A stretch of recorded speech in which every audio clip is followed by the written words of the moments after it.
amount of growth that we can achieve as men. The baseline is so much lower than what it should be, and it's kind of a recognition of that and a calling, I guess, out of your own shell, out of your own comfort zone.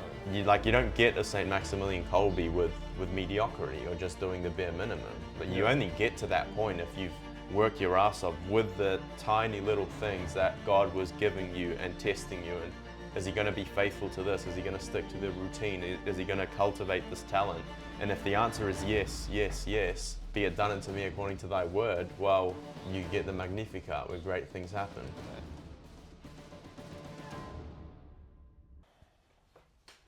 Welcome to the Fit for the Kingdom podcast, episode 23. You're here with your hosts, Nico Monekason and myself, Tomas Monekason. So back at it again. We'll be dropping these every 2 weeks. This week's been super flat out. I don't know about you, Nico, but yeah, just been trying to fit everything in, the study. It's Thursday, 4 workouts in, and yeah, just staying faithful to the mahi that needs to be done.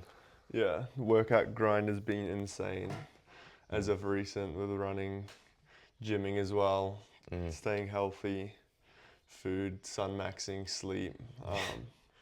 Yeah, on uni break at the moment, so it's like the best time just to prioritize those things in which you have like nothing getting in the way of that. Yeah, it's actually crazy. It's good as. Like after I got married and we went into carving, I was only doing 3 workouts a week, and to be fair, like I was busy enough where that could be justified, but probably the past couple of weeks I've pushed myself to 4 or 5. I think this week is the first time where I've clocked in, like fully gonna clock in 5. Plus a run, and I honestly noticed like so much difference and just strength, and like you just feel more warmed up when you get to the gym, like your 100%. shoulders aren't all stiff or anything. Yeah, and also like the mindset, once you get into that rhythm of like, okay, I'm doing this 5 days a week, you don't have that break in your routine in which you kind of get back to the gym and then you need to re-enter the rhythm. It just kind of carries on through. So for me, it's just like, man, I know what I'm doing, and it's just, there's no motivation needed, it's just getting done. Yeah, it's just cutting down on that decision-making factor. Yeah. Like eventually, like, The I remember, factor. Yeah, when I first met Andrew Condolian at the Maximus Ministry Conference, I was like, never met the guy before, and I was like, oh, this guy looks like he works out. And I like started talking to him, and I was like, oh, you obviously work out. He's like, yeah, it's like brushing my teeth. And it's like, legit, you don't even have to give it an extra thought. It's like you brush your teeth, you pray, and you work out. Yeah. And I was like, man, that's 100% the mindset. Yeah. That's the epitome of no factor, of just like, this is something that just gets done. Yeah. It's slotted in. It's part of the routine. It's part of life. That's right. And I guess in terms of slotting things into the routine, one of the topics that we were talking about that we really wanted to address, and in some ways it's kind of the underpinning topic of the entire Fit for the Kingdom movement, but that's masculinity, and more specifically today, worldly masculinity versus Christian masculinity, because there's obviously a difference between the two. But I guess just to jump right in, one of the issues that I've seen is that people tend to take one of the two and take it to the extreme. So majority of people will either be, I don't know, let's say, I want to talk about Andrew Tate more, but let's say you've got like the hyper masculine worldly ideal, where it's someone who's purely focused on physical, I wouldn't say vanity, on physical excellence and like financial excellence to the detriment of everything else, including his faith and his relationships. And then you've kind of got the Christian who maybe looks at that and says, well, that's obviously an issue. But then you've got this guy who's so focused on theology and the spiritual life that he's out of shape, and he has no idea how to, like, he can hardly hold a conversation with someone who's not Catholic or Christian. And that's obviously, that's a guy who's just taken it way off the rails, and he's in the world, but he's like, he's not of the world in a really bad way. Like he has no capacity to relate to people in the world. Yeah, it's like Aristotle says, how virtue is always found in the mean between two extremes.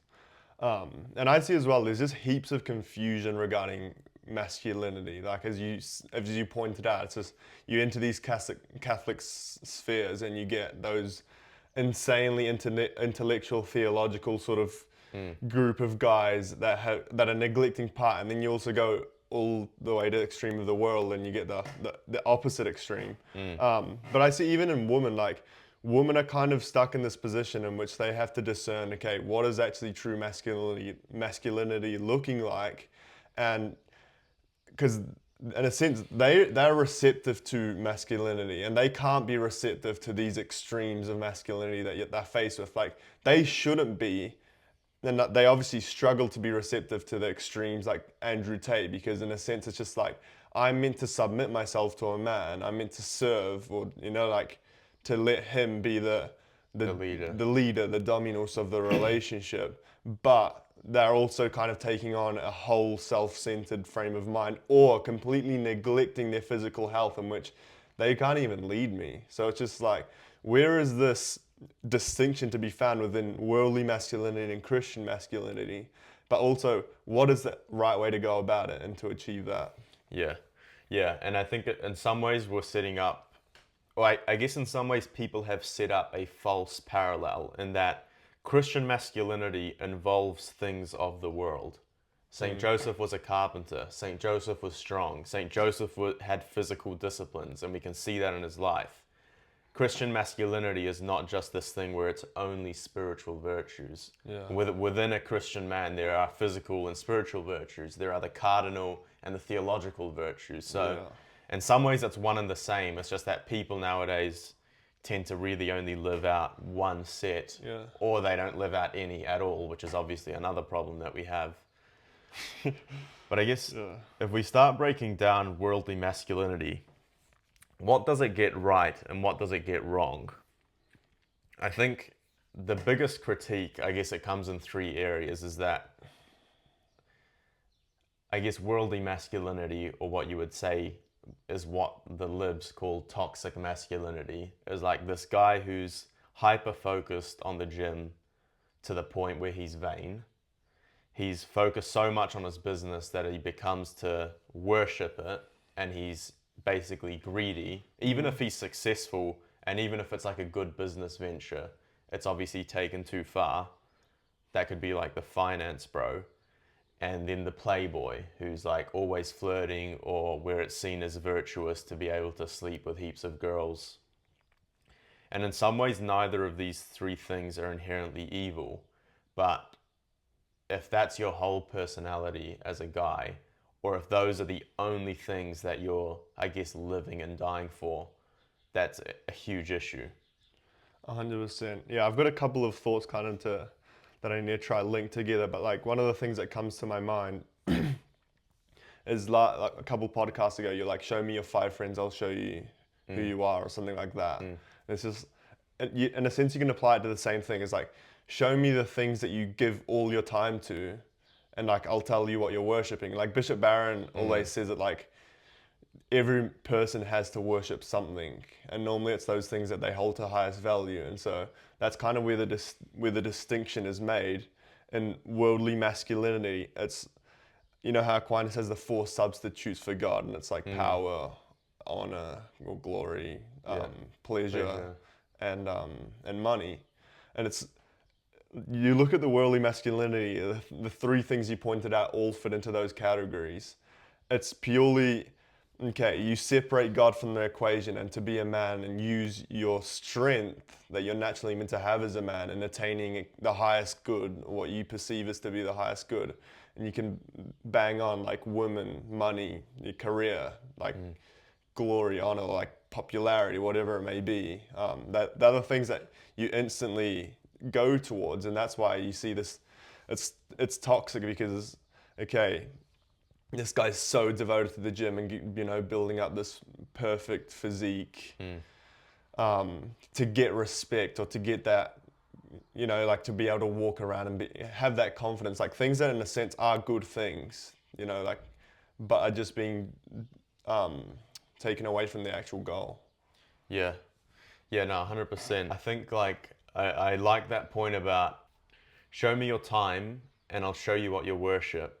That doesn't mean that we shouldn't spend a lot of our time, like for example, as young guys, like building a business or going to the gym, because those things are important. But there's a huge difference in between seeing those as integral aspects of your life that build into the bigger picture, as opposed to this is my life, Yeah. or this is what I determine my self-worth from, which would be like, well, if I don't perform in the gym, or if I don't hit a certain number in whatever physical activity it is, then I'm worth less as a guy. If I'm not making this amount of money, I'm worth less as a guy. That's obviously a wrong mindset. That being said, as a guy, we are meant to be useful. We are meant to be capable. So to ignore that, to ignore our duty to become useful to people, that's obviously an issue. But again, there's a difference between that and, okay, I'm worthless if I'm not useful. Yeah. Yeah, exactly. It's like it's a fine distinction of how you're taking the God-given masculine strength and to what you're putting it to use for.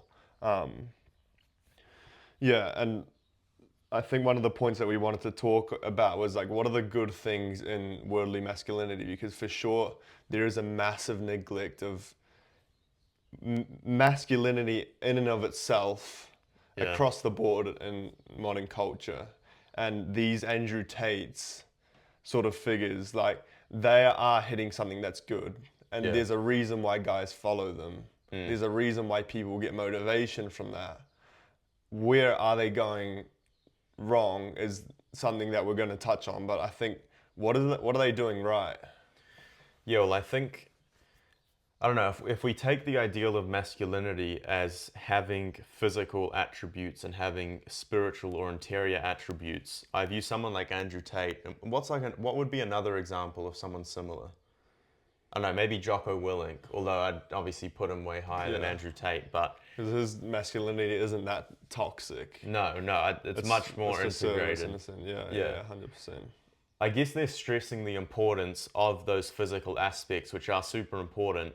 I think broadly across the culture, we have no stress on masculinity at all.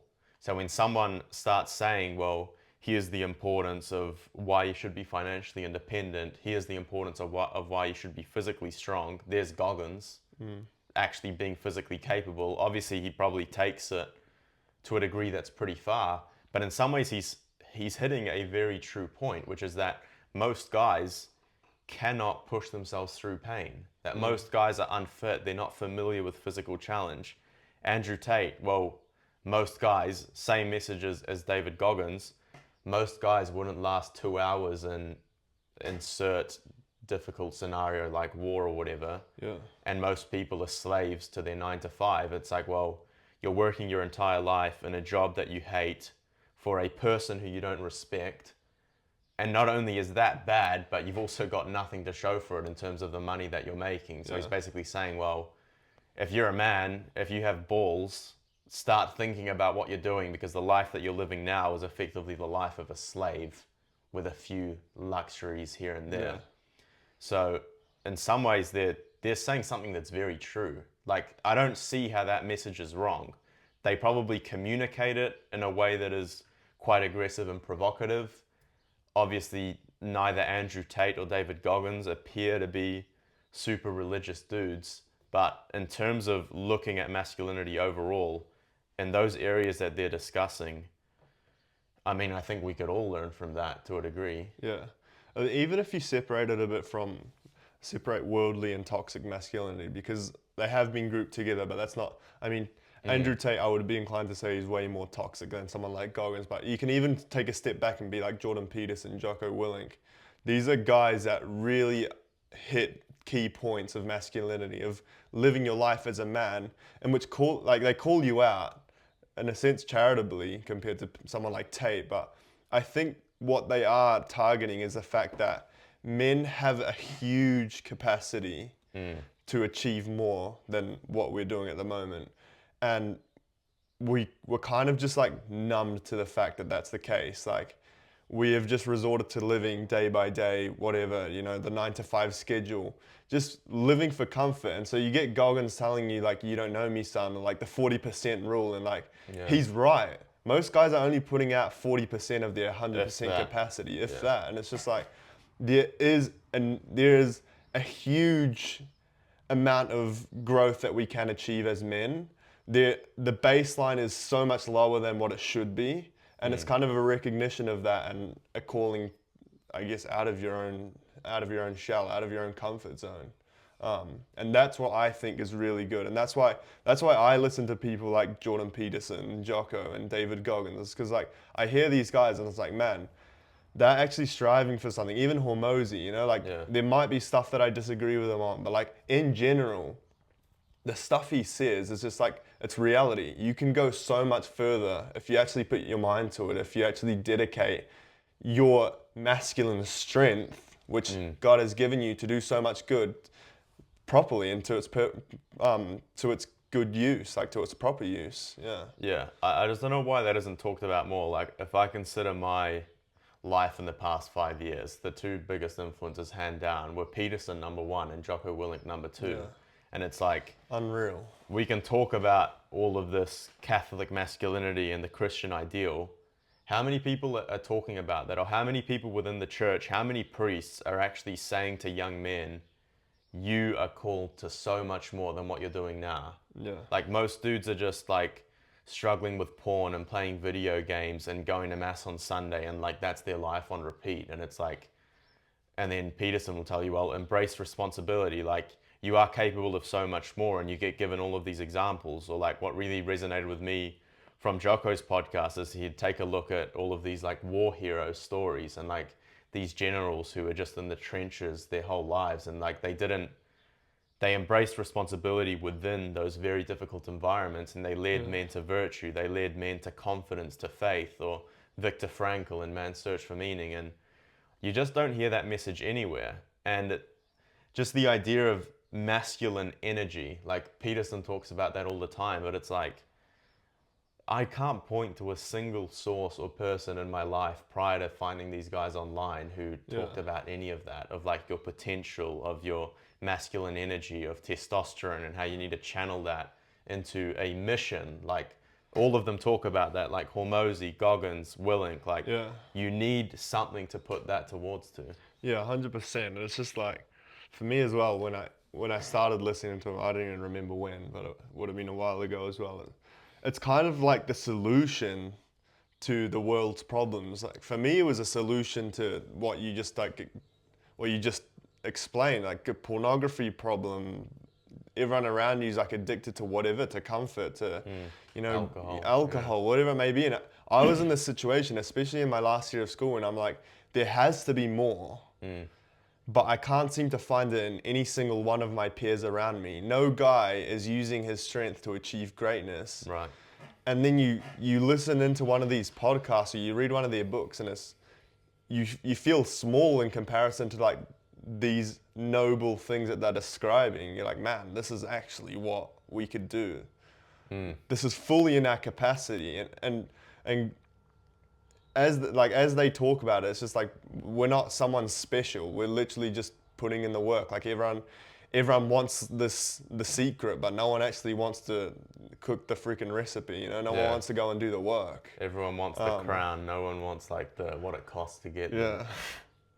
So, and that's something that you can't go and say worldly masculinity is wrong, because in a sense it's just a step down from the reality of what Catholic masculinity is. They've got part of the picture right. They've got part of the picture right, and in a sense, more often than not, they have the foundations more correct than we do in Catholic masculinity. I mean, like Catholic masculinity in itself is always going to be better, but if you extrapolate it from the ideals and come back to reality, it's like, bro, I look out into the world and like the people I see grinding 24/7 aren't necessarily Catholic guys, and that's not to say there aren't Catholic guys out there doing the work, but you know what I'm saying? Yeah, no, there are definitely a few, but you're right. It's like from a guy who's not like had like a super strong conversion, or who's not reading the lives of the saints or consecration to Saint Joseph. The reality is, if he wants positive masculine influences,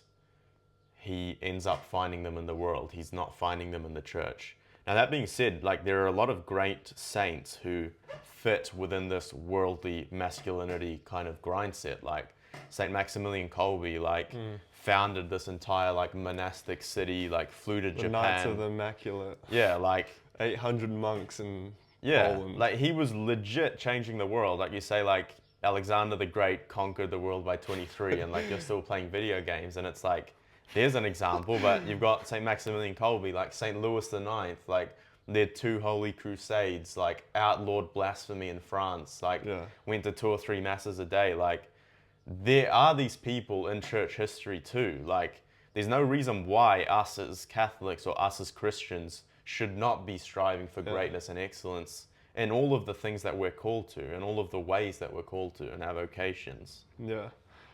This is definitely something I want to touch on soon when we start talking about true Catholic masculinity. But I feel as a Catholic, as you enter more into the life of grace and of pursuit of sanctity, there is a good and holy tendency to trust more in God, to abandon yourself when you're struggling with things, to rely on God's grace.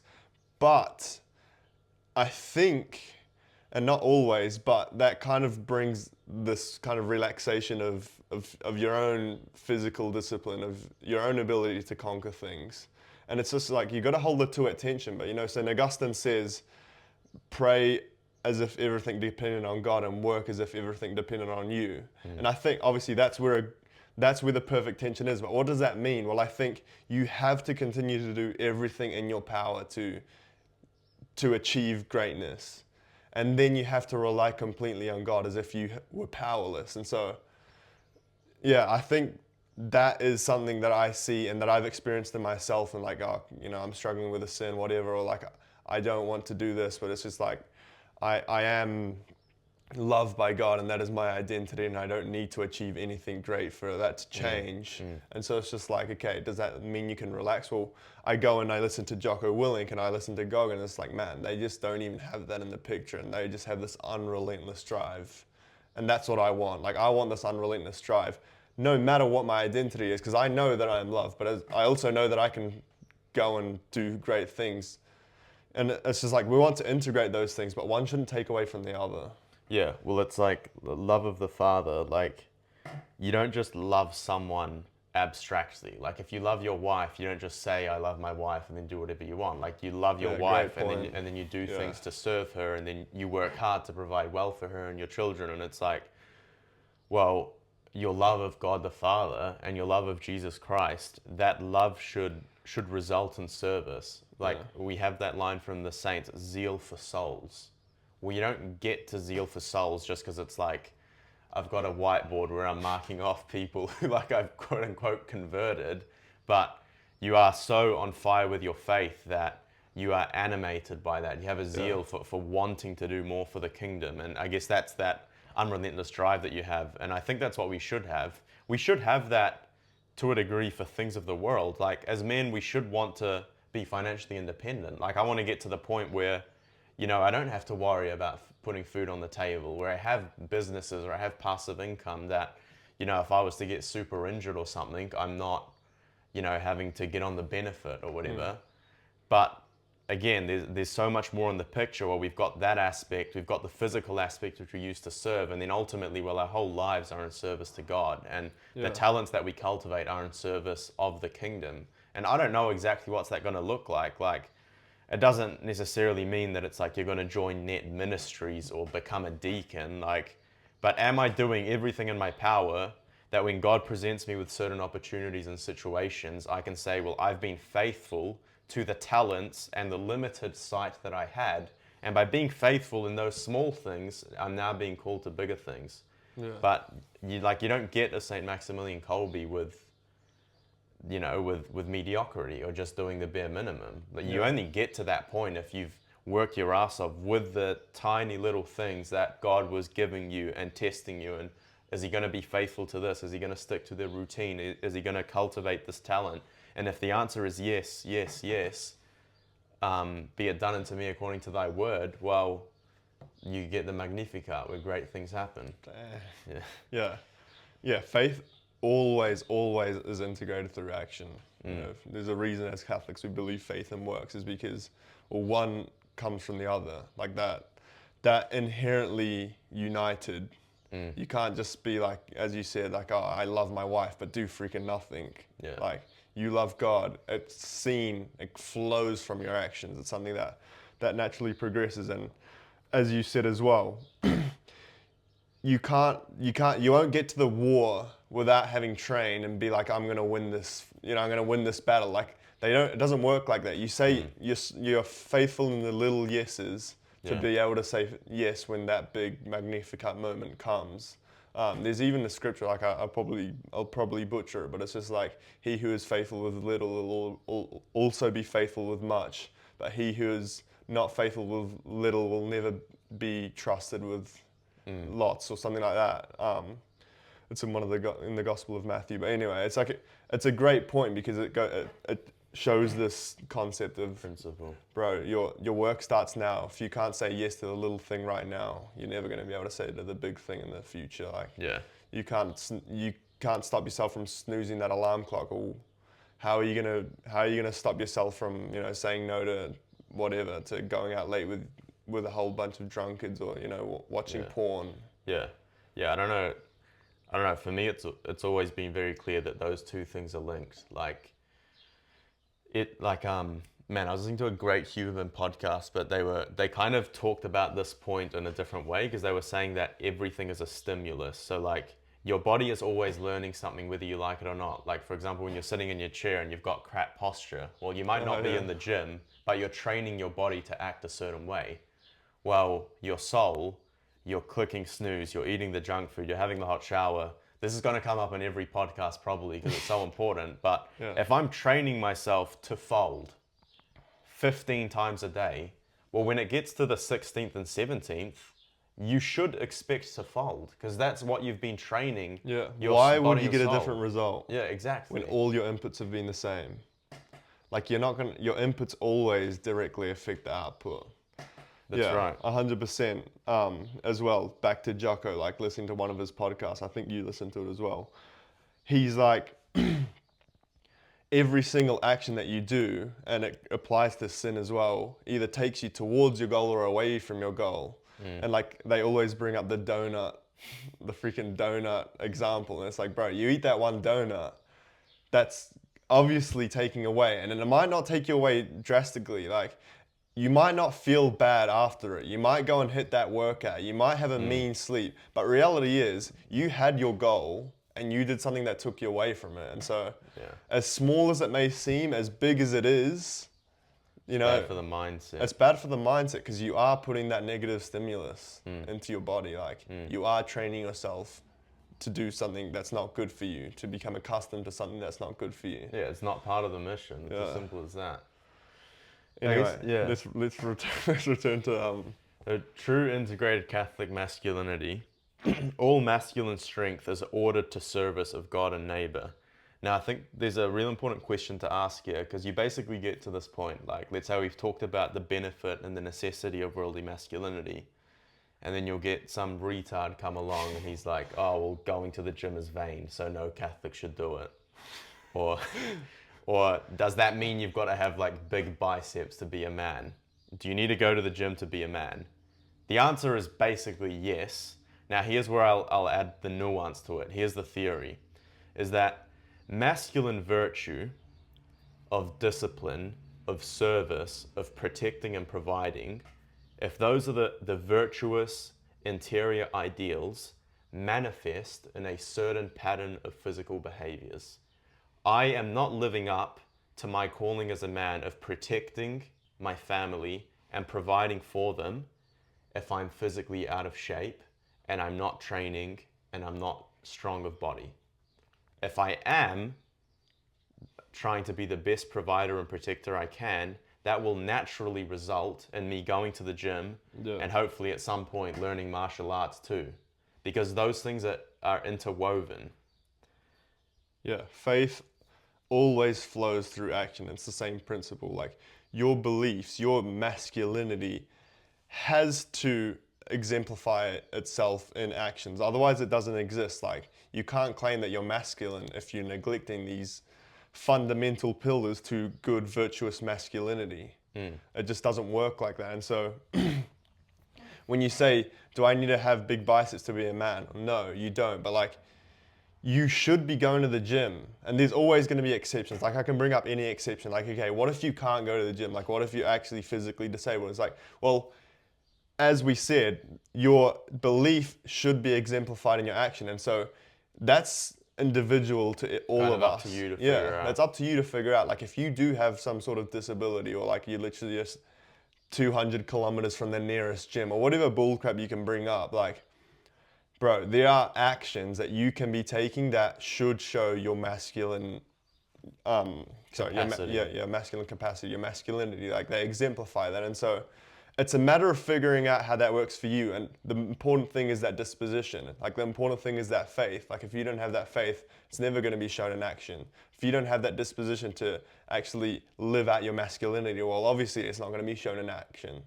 But vice versa, like, if you're never actually doing the actions of a masculine man, how can you ever consider yourself to be living out your masculinity? Yeah, it's like we're all males, but the reality is that not all of us are men. Like, to be a man of God, I mean, it's all through the New Testament, but, you know, you must die to the flesh, protector, provider, spiritual leader. What are the behaviors of a spiritual leader? Is waking up early and cultivating your own interior life. It's leading the family in prayer, leading the family in catechesis. If you are meant to be the spiritual leader and you're doing nothing in terms of spiritual leadership, well, there's a disconnect there. Does every man have to wake up at 4 a.m. to pray? Obviously not. But when we look at our lives as men and we're thinking, how closely am I emulating the lives of St. Joseph and Jesus Christ? Well, again, there's just certain physical actions which are required to cultivate those virtues. That's just how it works. It's the same with the gym. Like, you want to be physically disciplined, you want to be in self-control, you'll have to practice. You'll have to take cold showers. You'll have to do fasting, and you'll have to do some form of physical exercise. Doesn't mean you've got to do powerlifting or bodybuilding. It could be going for a run. Like, that's a perfectly valid thing to do, but you have to do something. This isn't just an optional thing where it's like some people are physical and some people are spiritual. If we look at the ideals that we get from Scripture, it's very clear that it's both of these things. You can't just pick and choose. Yeah. And I think it'll be good here just to balance out, or we're contrasting worldly masculinity with this biblical masculinity, with what we should live out as Catholics. And the key point is that the true masculinity always looks beyond the physical result that you see in front of you. Like, you look at worldly masculinity, it's like, okay, you need to be a millionaire with like a couple businesses, like a full-on finance bro. Yeah. And that's how you know you're winning. Or like having heaps of ladies, like being able to get them whenever you want, or where it be the gym, like having that great physique, being dominant, having aura, all that sort of stuff. And it's just like that, all the strength of the masculine character being reflected in results, but vain, idle, whatever you want to call them. You know, that's what worldly masculinity looks to. But you go to figures like Saint Joseph and to our Lord, and their masculinity was something that was always based off what they had to give and never reliant upon the results. Like, as you said, it's always those actions. Like, it has to show itself in something. Like, you can't not do anything. Like, you look at Saint Joseph, he had no idea he was going to be called to take Our Lady out to Egypt, you know, and the Blessed Lord as an infant. Like, but he had trained himself in virtue. He had done those years as a carpenter, as a faithful husband. Like, if we actually look at this guy's life, like, he living chastely, like being married to the Blessed Mother and living chastely and literally just obeying God's commands from a dream, multiple occasions, like the amount of walking, all this sort of stuff that he had to do to provide for the Holy Family. Like, bro, this guy didn't just have these like inclinations, like, I'm going to listen to God. Like, this is flowing from virtue that's built up over time through his masculine character, taking on that role as a leader, as the leader of the Holy Family, to then go and do these great things, all for the service of God. Yeah. And no matter what he'd been called to, he would have done it. Like, he wasn't focused on a specific result. He was just focused on serving God in utmost obedience. And his masculinity was the way he did that. Yeah.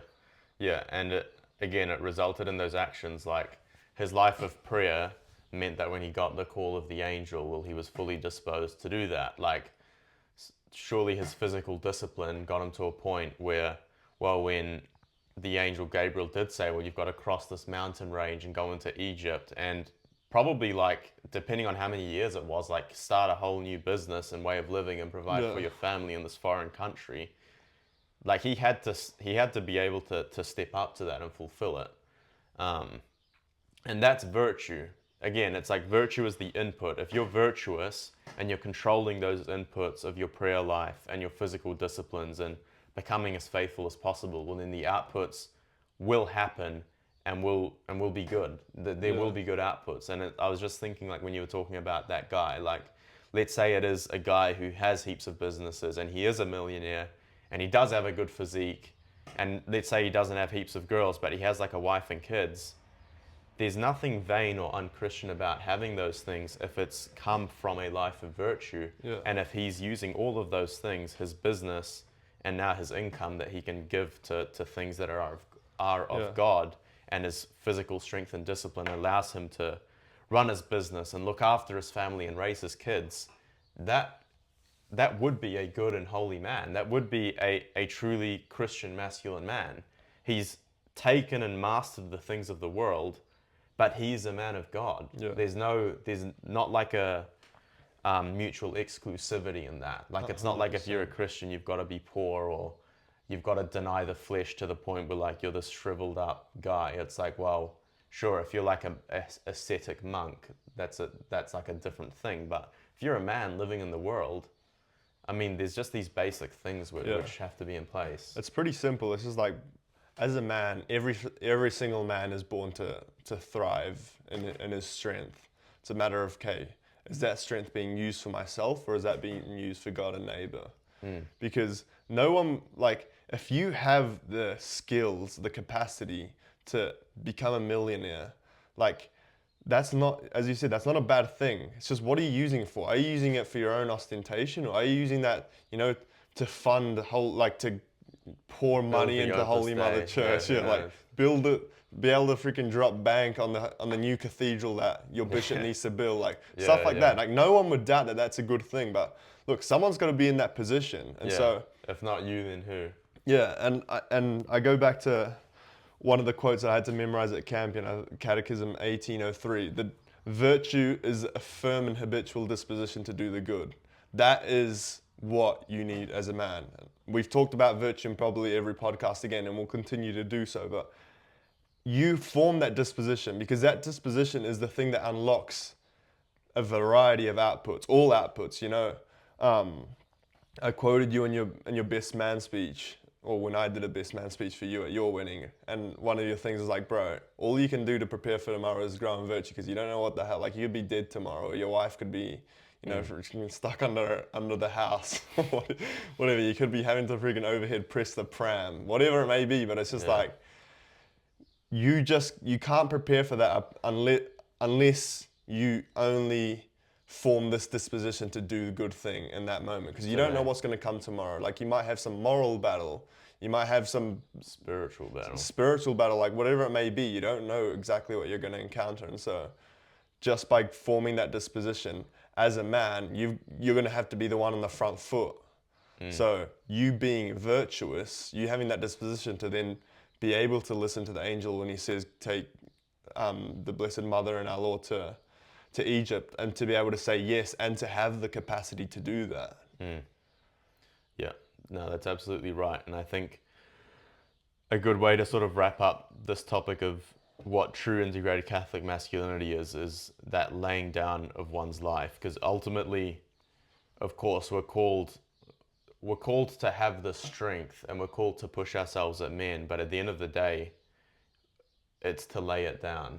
It's to sacrifice. And Jesus' example of all of his masculine power and leadership and all the good that he could have achieved while on earth, well, he gave that all up on the cross. He gave the greatest thing he had, which was his life. And it's like, no greater good does man have than this, than to lay down one's life for a friend. And that at the end of the day, in the broader scale and in the most minute scale, we're called to die to self. There's just no way around it. Like, none of the stuff that we do is for our own satisfaction or for our own pleasure or putting extra zeros on the bank account. It's not for us. None of it's for us. If we were called to give it all up and, you know, to take up the life of a slave, like if that was the will of God, that would be the will of God. We're, in some ways, we're meant to do this in all of our families. Like, as a priest, as a father, well, your life becomes the life of your parish. Your life becomes the life of your family. Your life is effectively irrelevant aside from the service and the leadership and the guidance that you can provide for others. And that's just how we are as men. Of course, that doesn't mean that you can't care for yourself, and obviously you are a soul and you're a good in and of yourself, but our masculine vocation is to die to self. Yeah. I heard this insane distinction, which is like, you'd probably, like, someone would ask you, like, oh, would you take a bullet for this person? Like, if it's a very close friend or a family member, you'd be like, yes, like, I'd die for them. But then it's like, are you willing to lay down your life? He's like, there's a difference between dying for someone and laying down your life for someone. Like, our Lord didn't just die for us. He laid down his whole life. Like, so it's like a consistent act of just living for other people. Like, fully service orientated, fully self-gift orientated. And that's way more difficult because it's not just a one moment where you have to live for the other person. It's actually your life every single day is live for those around you. Yeah. And that is a huge distinction between, like, the worldly masculinity, which lives for oneself, which lives for personal progress, personal, you know, fame, growth, whatever, you know, reaching your goals. It's all about you. Whereas, like, the Catholic man who's, in a sense, working on these same things, like, it's not like we're completely different to people of the world. Like, no, we also live in the business world and have to achieve financially. We also have to achieve physically. Like, they might neglect the spiritual, but the point still remains is that we are doing the same thing. We just are doing it with a whole different mindset, with a whole different purpose. One of laying down one's life instead of, you know, being self-interested. Yeah. Yeah, I mean, like, I guess it's nice that when you go to the gym, you tend to look better and you get stronger, but ultimately, like, that's probably not necessarily, like, enough of a reason. Like, ultimately, the reason why you do that and the reason you do that over 20 or 30 or 50 years is so you can lay down your life. Like, ultimately, that's where the gym finds its meaning. Like, ultimately, that's where our business and work finds its meaning. It's redeemed and vivified in that greater purpose. Because otherwise, it is just work. It's just lifting, you know? Yeah, 100%. All right, well, I think that takes us to the end of the pod. Definitely heaps here. We are going to do a bit more of a specific podcast about, like, work and finance, because it's definitely, like, a great topic. I'm sure we'll end up talking about the gym more because there's obviously nuance and it can be a trap. Like, it's very easy to fall into this.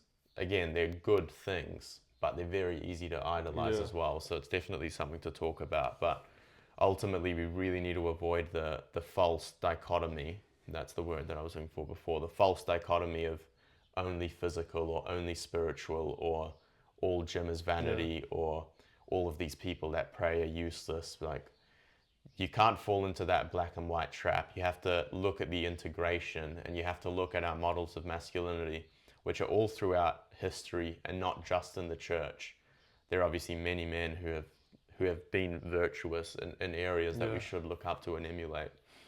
Yeah, it's definitely important. Like, I mean, we're told to shun the world and the things of the world, but I mean, I think back to the early church and Augustine, like, he was of the position of, we need to look at other religions, we need to look at, like, the ancients, the Socratics, like, all of that sort of stuff, and take everything we can that's good and that can be put towards service of God, and then discard the rest, because this is truly ours. Like, if God is the God of truth and God who we believe in the Catholic Church, for, like, we have the fullness of truth, we serve the one true God, like, those things are rightfully ours. The truth that you find in, the meditations of Marcus Aurelius, or like whatever it may be, like that is rightfully the Catholic Church's. And so, same as with these concepts of worldly masculinity, like the drive that they have towards their goal, that's something that we should claim, because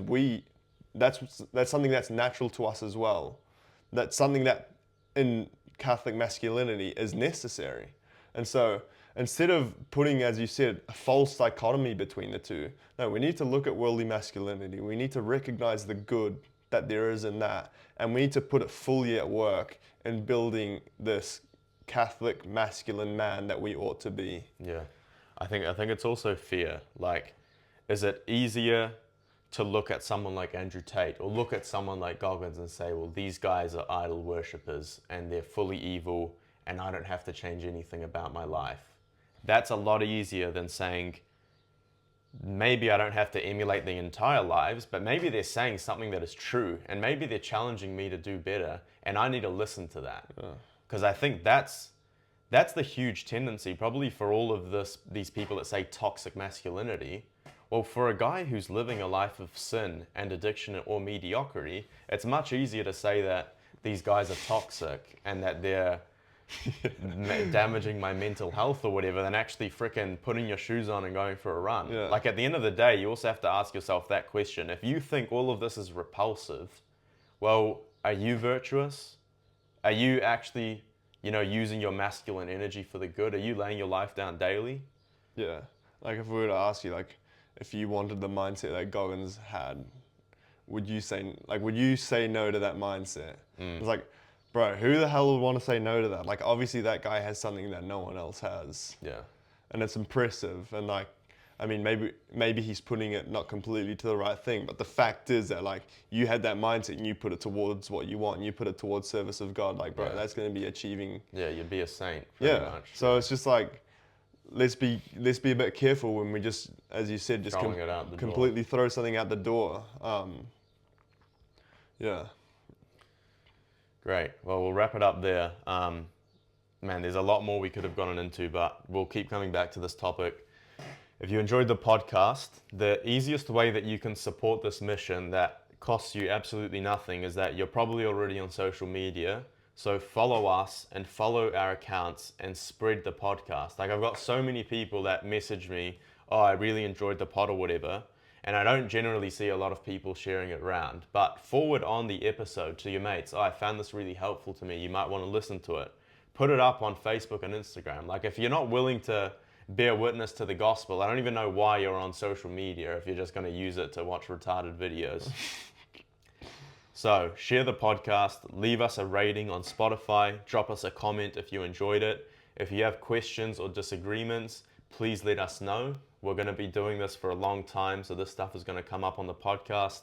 We're doing a Q&A podcast soon as well, so if there's certain things that you want us to address, definitely reach out.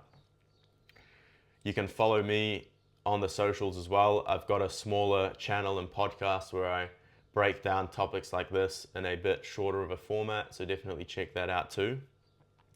If you want to support the podcast financially, we've got the Kingdom Patrons donor group. So you can donate $10 a week, which is the equivalent of 2 coffees, and it helps us cover our website costs, equipment, all of the stuff that comes up when you're wanting to do this more seriously. So if you want to help us spread the word, support our events, get the podcast out to more people, join the group. We've got weekly coaching calls with that group. It's a really special group of guys, and we try and help you out as much as you can. Just quickly as well, this will be dropping sometime around the 20th of January, 23rd maybe. We've got the St. Michael's Troops events coming up February 7th and 14th. So if you guys actually want some real life action and not just audio, register for these events. So we're running in Brisbane, in Sydney, Albury, Auckland, and Christchurch. So most of our viewership is in Aussie and New Zealand. So if you guys want to meet some of the guys that are a part of the Fit for the Kingdom group, if you want to meet us, if you want to join a group that's going to support you in becoming a truly masculine man, St. Michael's Troops is where it's at. You'll get to meet all the guys. You're going to get to go to Mass. You'll get a workout or martial arts training session, spiritual formation, top of the top. This isn't just Karen, the evangelization director, but we're getting priests who are on the front lines, young men just like us, who are actually giving you the tools you need to succeed and become a saint. And then we finish off with a barbecue as well. Yeah. So Integrated masculinity at its finest. 100%.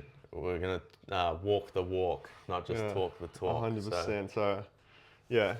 So Michael's troops want a good model of masculinity. Come along, join, contribute to it, be that change. Yeah, but build a community. Like at the end of the day, we're not just meant to be lone wolves. Like men flourish together, iron sharpens iron. So it's only half of a Saturday, so that it's not going to be a sacrifice because you're going to get a lot out of it. But if you're sort of on the fence, you need to be part of this community and you need to be building it up, even if you might think that you're not going to get anything out of it. Like this is where it happens. Others. You can give to others too. Like at the end of the day, for ourselves. That's right. This isn't just all online. Like at the end of the day, we want to rebuild Western civilization, and that happens, shoulder to shoulder with other men. So yeah, check out the website fitforthekingdom.com.au and you can get your ticket there. I think that's pretty much it. Yeah, definitely flick us a text with any questions. I don't know, do you have anything else? No, that's what we're doing. Yeah. This is the mission. Get on board with the mission.